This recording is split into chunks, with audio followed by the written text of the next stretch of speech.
Okay, so, okay.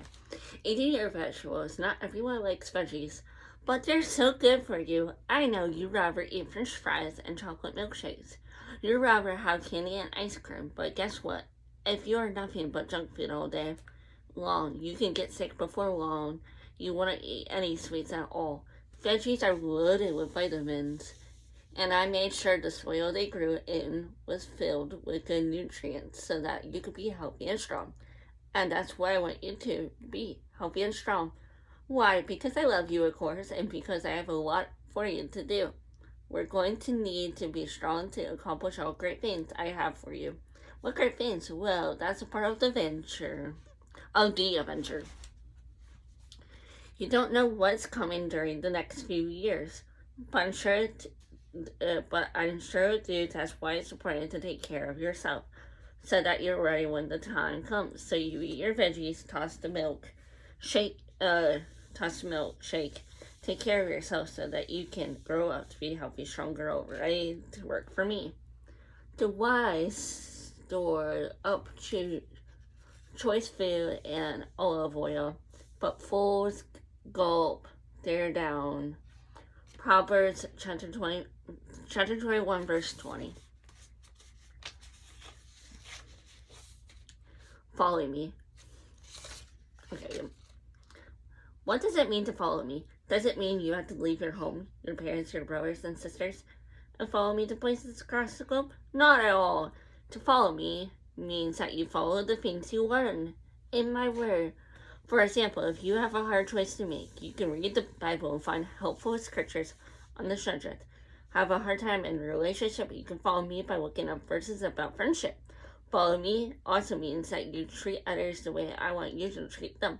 Whether you're in a situation where people are getting on your nerves, just ask the question, what would Jesus do? If you close your eyes and listen, I'll tell you. Most of the time, I just want you to forgive and treat others the way you want to be treated.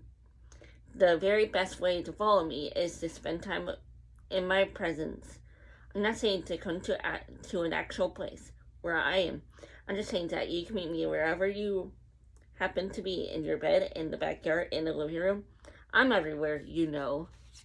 So follow me, sweet girl, by reading my word, listening to my voice, and spending time with me. Then Jesus said to his disciples, if anyone wishes to come after me, he must deny himself and take up his cross and follow me. Matthew 6, chapter 16, verse 24. I'm like, here's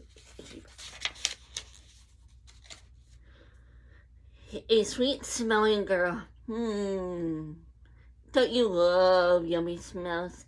A crate of flowers looked loveliest aromas. I don't know how you're saying that. I don't know how you say aromas. And what about the smell of cookies baking in the oven? You can hardly wait to eat them because they smell so good. And popcorn, don't you just love the smell of popcorn pocket? It's the first thing you want to eat when you go to the movies, and all because of the smell. Yes, I crave foods and flowers to smell great, but I design something else to smell good too. You, yes, oh. Yes, you, oh. I didn't mean just you smell good after taking a bath. Though, you do. I love it when you give off a sweet smelling aroma around your friends. Not sure what I mean by that. Whatever you choose to respond with kindness, it smells good. When you offer a warm hello to an elderly neighbor or perform a random good deed, I smell it again. That lovely aroma. It does not take much to smell good, just treating others with the same love. But if I treat you. So do your best to smell yummy, no matter matter who you're with. Our lives are a Christ-like fragrance, rising up to God, but this fragrance is perceived differently by those who are being saved and by those who are perishing. 2 Corinthians chapter 2, verse 15.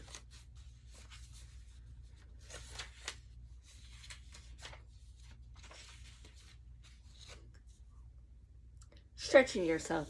I see you try to do the splits.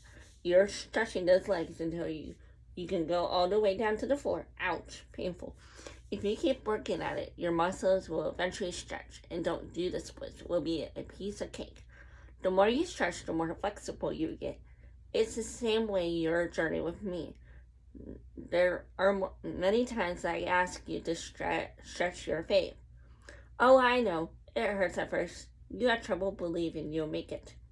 But if you keep on stretching your faith, before long, trusting gets easier and easier. Needed an example? Remember that time you had trouble believing I would help you in your math class? You tried and tried to learn your multiplication tables. You kept stretching your faith and didn't give up. And what happened? You eventually learned how to multiply. That's how it is when your faith is stretched. Keep trying, and before long, you'll be able to move mountains. Oh boy, this is a long verse. We pray that you'll have the strength to stick it out over the long haul, not the grand strength of gritting your teeth, grinding your teeth, but the glorious strength God gives. It is strength that endures the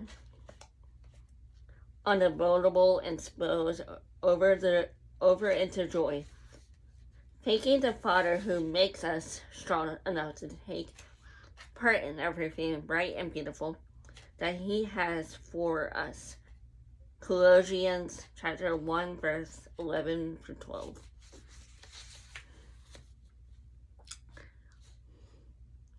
A mighty fortress. Maybe you heard the words to an old hymn called A Mighty Fortress is Our God. It's strong about how good I am protecting my people and taking care of them. Think of a fortress like the forts you've played in playgrounds. You climb up inside them and pretend to hide from your enemies. You feel safe as long as you're inside. Nothing can get to you, not even the strongest enemy. That's how I want you to feel with me. Safe. I can guard you, protect you, and I keep you from harm. So many times I have done that in your life, and you don't even realize it. There have been a lot of near-miss accidents, girl.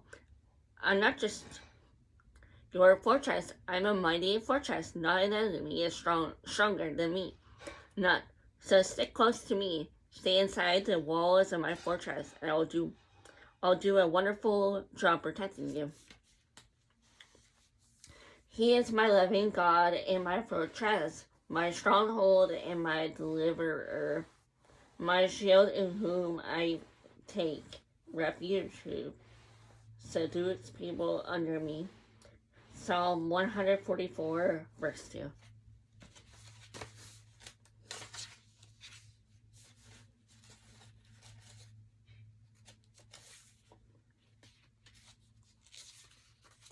My weapons.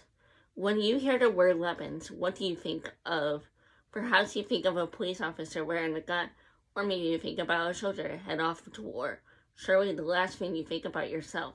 Do you know that you have a weapons too? It's true. Oh, they're not the kind you see on television or in the movies. The weapons I give you is found in the scripture below. I'll give you the helmet of salvation, the breastplate of the righteousness, the sword of the Spirit, shoes of peace. Sounds strange, right? But here's how I want you to think of it. You're like a warrior. Every morning, you wake up and put on your armor, so you protect. Put on the helmet so that you're reminded of your salvation. Put on your breastplate so that you can be covered in my righteousness and goodness. Pick up the sword of the Spirit so you can conquer any spiritual enemies. Slip on those shoes of peace so that you can remain peaceful no matter what happens. I care so much about you. That is why I give you these weapons, so that you can be saved. So wear them dearly. Don't forget. So stand strong with the belt of the truth tied around the waist and the protection of the night living on your chest. Chase. On your feet wear the good news of peace to help you stay strong. And also use the shield of faith, which we can stop all the burning arrows of the evil one.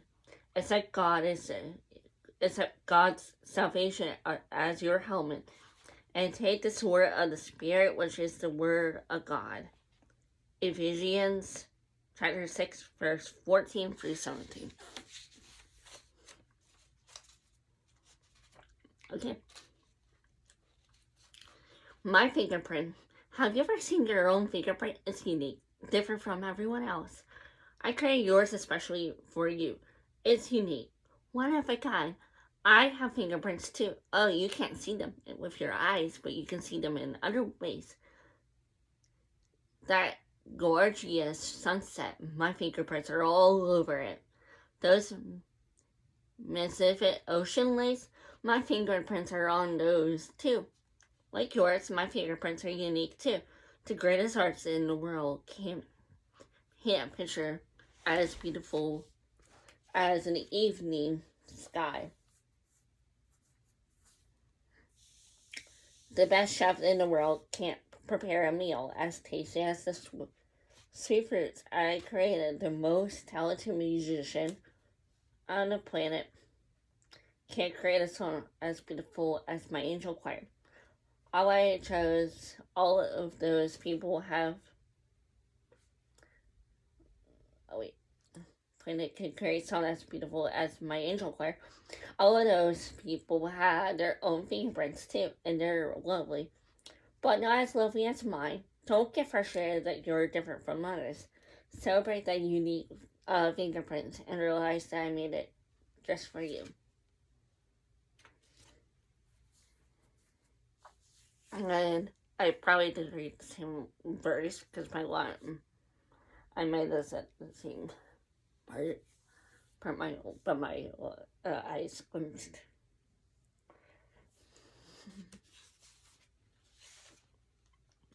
I praise you because I am fearfully and wonderfully made. Your works are wonderful. I know that full well. Psalm 139, verse 14. Okay. A lot of us do have this. I technically do. It's called stress.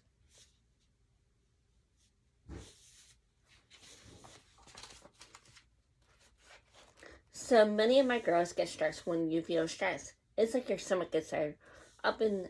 Is tied up in knots. Not tired. Yeah. It's not a very fun way to live. Trust me. I wish you can relax. Take a deep breath. Give your troubles to me. Wondering how to do that? Here's an idea. Take a piece of paper and write it down the things that you are stressed out. Maybe you'll write some things about your stresses at school. Maybe you'll add something about broken friendships. Perhaps you'll list the ugly things that people have said to you. Things that you really got you upset. After you've written down all of your stresses, take a piece of paper and talk to me about each of them item. You might say something like, Lord, I give my stresses to you. Please help me with my pressures I am facing at school. One by one, you can cover the things on your list. And then as you reach the end, lift the paper up in the air and picture yourself placing those stresses into my hands. And then wad up the paper and toss it into the trash. Those stresses are behind you now. They're not yours to deal with anymore. I got this, I promise. Do not let your heart be troubled. Believe in God, believe also in me. John chapter 14, verse 1.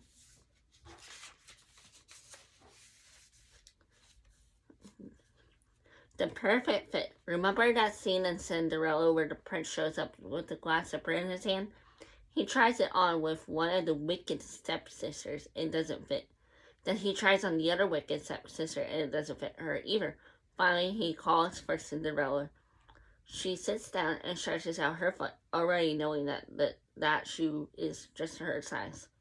Sure enough, it slides right on, the perfect fit. There's nothing better than having a perfect fit.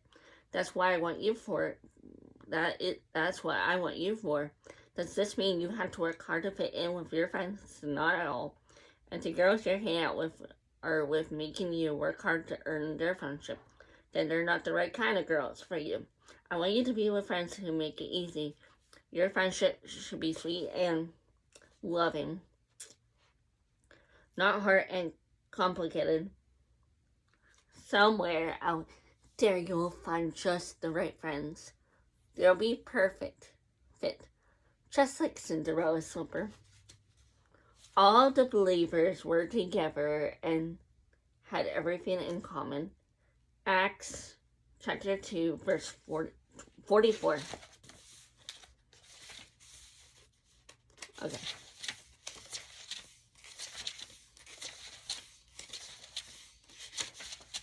Ooh. Wow. We're almost done.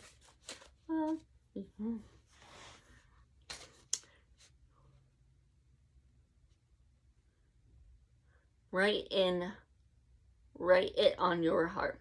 Some people think that being Christian means you have a long list of do's and don'ts. They think I'm judged in a courtroom, ready to be my gravel every time they mess up. That's not true, of course. I like for my girls to play by the rules found in my word in the Bible. But when you mess up, I don't get mad. I just show you a better way. Here's a little secret. You can take my rules, my biological laws, and write them down in your heart. How do you do that? Don't just memorize the verse. Love others as you love yourself. Actually do it. When you write it on your heart, it just comes naturally. When it comes naturally, it's not a chore. You don't feel like it's something you have to do. It is something you get to do. I want you to enjoy my laws and I come up with them for your protection. After all, I want you to have the best possible life. So read my word, memorize the verses you see there, and then write them on your heart. Make them a natural part of your life. What a happy life it will be.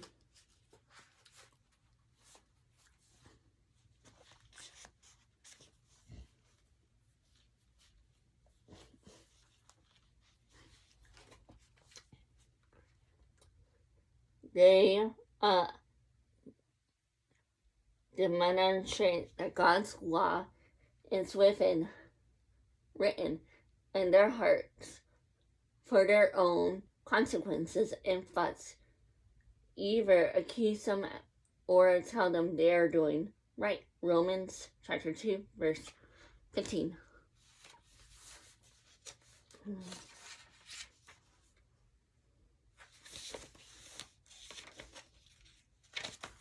Laughter.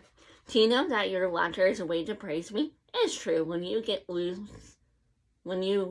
let loose with a big belly laugh, it makes you feel so good inside. And it's a great way to celebrate the good and fun things in life. When you laugh, it is truly like medicine for your soul. Everything feels better after you have the giggles. Have you ever heard of a man named Job? You can find the story in my word. What? A tragic tale. Everything that could go wrong for Job did. He lost his family, his home, his health, everything. He wouldn't think he had much to laugh about, would you? So isn't it interesting that you find a scripture about laughter in the middle of Job's story? Why would a man who lost so much be told that I would fill his mouth with laughter, sweet girl? I want you to know why I made sure Job was told this, because I didn't want him to give up hope. I didn't want you to give up hope either. You've gone through a lot of things, but I promise you, there are better days ahead. Days filled with laughter and joy. So brace yourself and prepare to praise their laughter. Happy days are here again. God will yet fill your mouth with laughter, and your lips with shouts of joy. Job chapter 8, verse 21.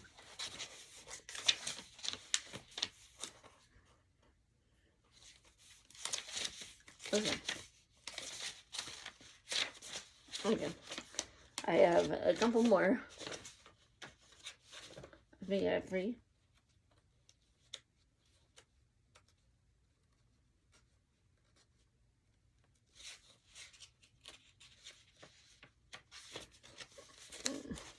Three such stupid Gisela.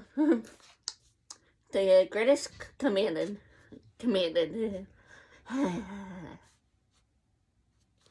Okay, it's like the 10 Commandments, but commanded. I think. No, okay. The Bible, my word, is divided into 2 sections, the Old Testament and the New Testament. The Old Testament is filled with hundreds of commandments showing my people how to live. There are so many rules in the books of Old Testament that many followers couldn't keep up. I'm sure many of those people wish I would trade them down to list to only a few. If you read the New Testament, you can see what I sum up all of the commandments into one. Love me with all your heart and love others as you love yourself. Pause to think about that for a moment. If you really truly love me with your whole heart, you would do things I will tell you to do. If you really love others as you love yourself, you would bend over backwards to make sure people who care for. Why do you suppose I told my people that love the greatest command? Why did I choose another one to put as the top of my list? Because all my commandments are designed to show my children how much I love them. Love the Lord your God with all your heart, and with all your soul, and with all your mind, and with all of your strength. The second is this: love your neighbor as you love yourself. There is no commandment greater than these. Mark chapter 12, verse 30 through 31.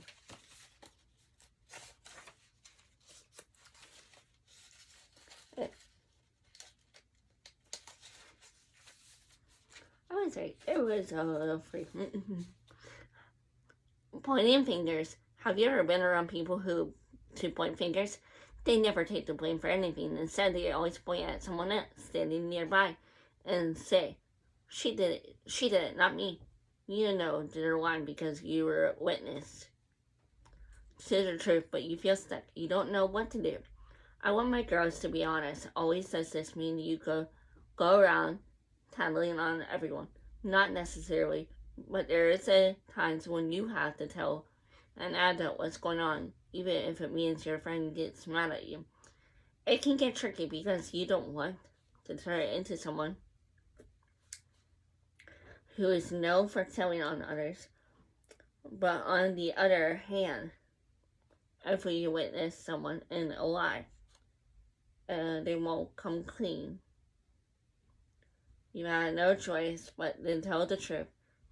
And while you were talking about this, just one more thing. There have been a few times I've seen you pointing your fingers, blaming others for things you've done. That breaks my heart. The next time you get caught doing something wrong, just admit it. Tell the truth. It is always better to get things out.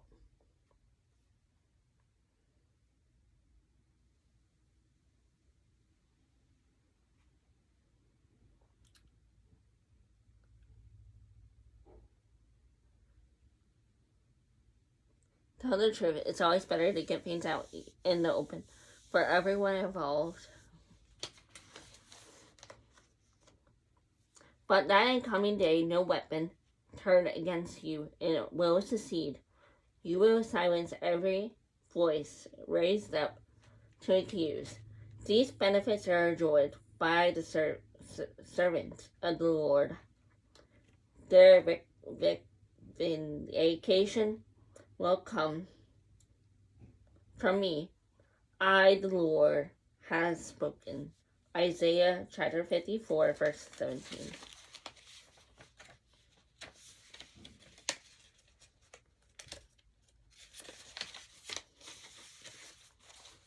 Self-esteem. What does it mean to have a self-esteem?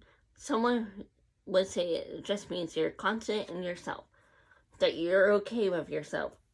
I'm all about those things.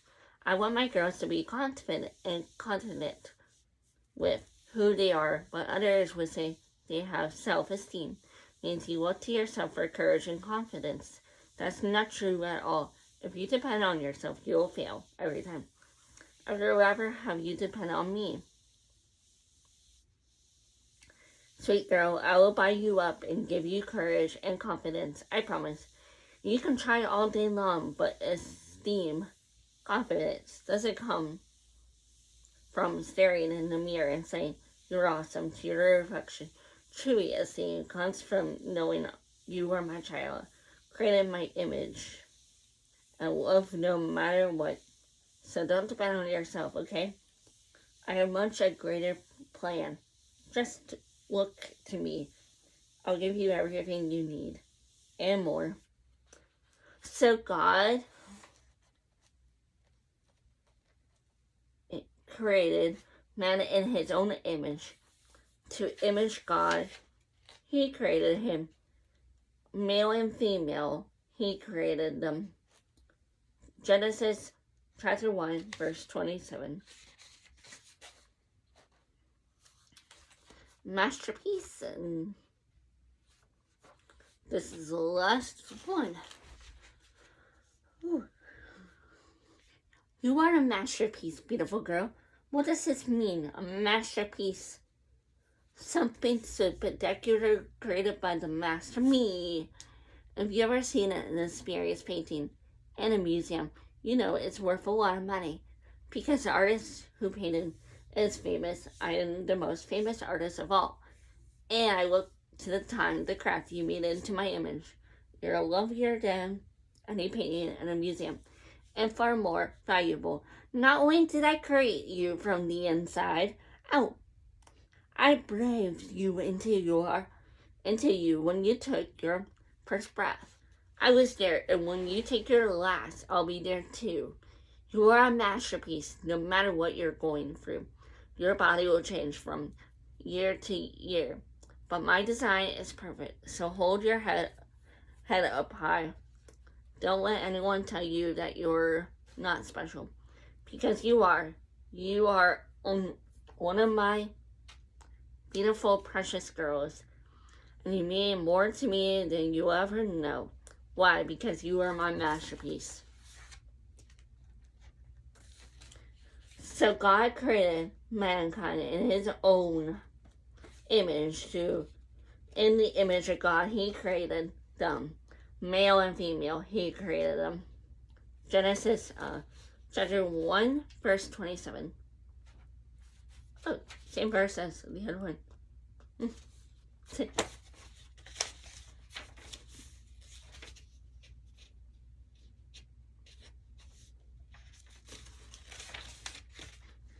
I didn't even notice that it is the same verse. Okay, this is, possibly tomorrow or whenever I'm free. I'll be on my fourth book of the series. And it will probably be another Catholic book. And sorry, but yeah. Okay. And sorry about that little incident there. I'll see you in the next video. Comment down below, and then after all of my book series are done, there's a lot that I have to do. This one is done. I don't know if it was really Catholic or not, but I was just reading for fun, but I think next video will be a Catholic one. come on, I'm will be Catholic.